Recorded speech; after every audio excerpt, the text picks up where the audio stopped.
Alléluia. Nous sommes devant vous pour dire merci au Seigneur, pour rendre grâce à Dieu parce que véritablement le Seigneur a fait beaucoup de choses pour nous. Et avant de commencer, je veux vraiment me repentir. Je vais demander pardon au Seigneur d'abord et demander pardon à son serviteur. Parce que le Seigneur nous a bénis de toutes sortes de bénédictions, bénédiction après bénédiction, mais nous sommes tus. Particulièrement moi, je me suis tué et je reporte. Donc, véritablement, aujourd'hui, nous avons décidé de rendre grâce au Seigneur pour un élément de tout ce que le Seigneur a fait pour nous. Et pour le reste, nous reviendrons par la grâce de Dieu pour vous rendre des témoignages. Il s'agit de l'état de grossesse de ma femme. Et depuis le début, dès les premiers mois, c'était vraiment difficile. C'était des douleurs et des malaises à n'en point finir. Et nous nous posions les questions.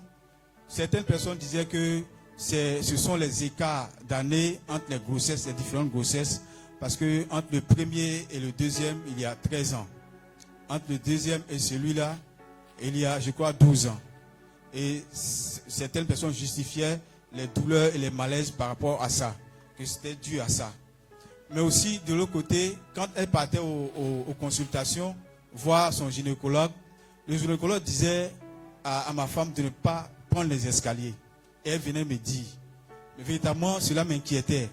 Parce que là où on habite, c'est au 3e étage. Bon, pour trouver maison ici à Abidjan, c'est pas facile.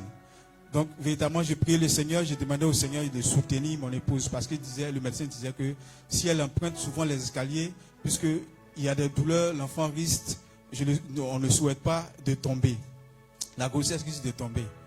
Et chaque fois, j'ai prié le Seigneur, on venait voir le pasteur nous soutenait en prière. Et depuis le début jusqu'à ce stade, le Seigneur nous a soutenus et continue de nous soutenir. Et la grossesse est là, malgré qu'on est au 3e étage. Elle monte, quand elle monte, elle commence à se tordre.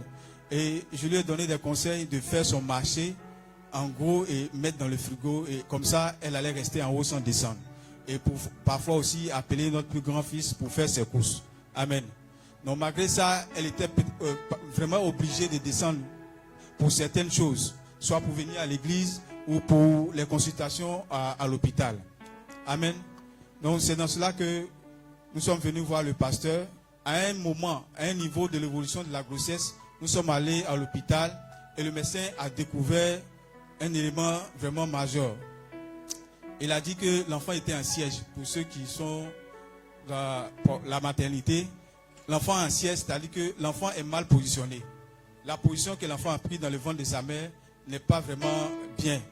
Parce que lors de l'accouchement, ça va apporter des complications.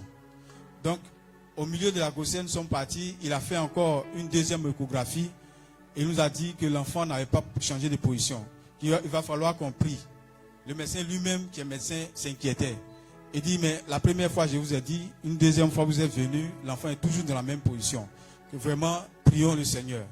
Nous sommes venus encore voir le pasteur et nous avons prié. Et encore nous sommes allés. Le médecin est allé voir. Et il s'est avéré que l'enfant n'avait pas toujours changé de position.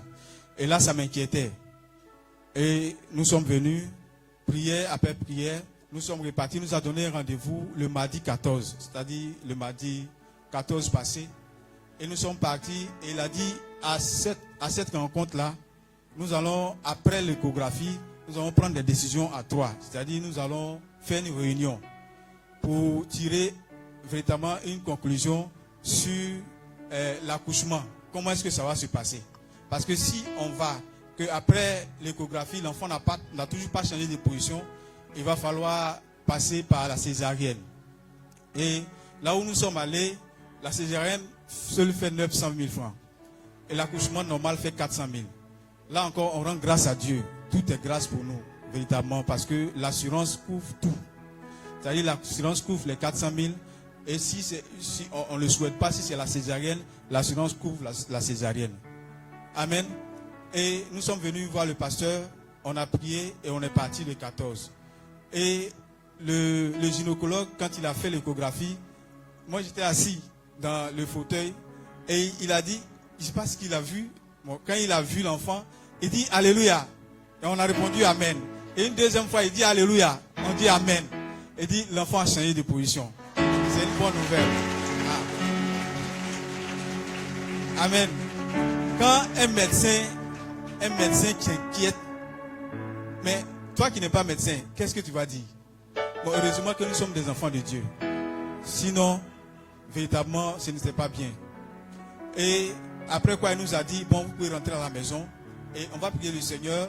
Le jour où le Seigneur va décider que l'enfant vienne, la femme va venir pousser pour l'accouchement. Amen. Donc, véritablement, nous sommes venus dire merci au Seigneur pour cette délivrance.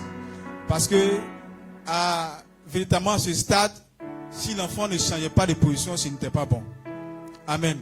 Le Seigneur a opéré un miracle pour nous.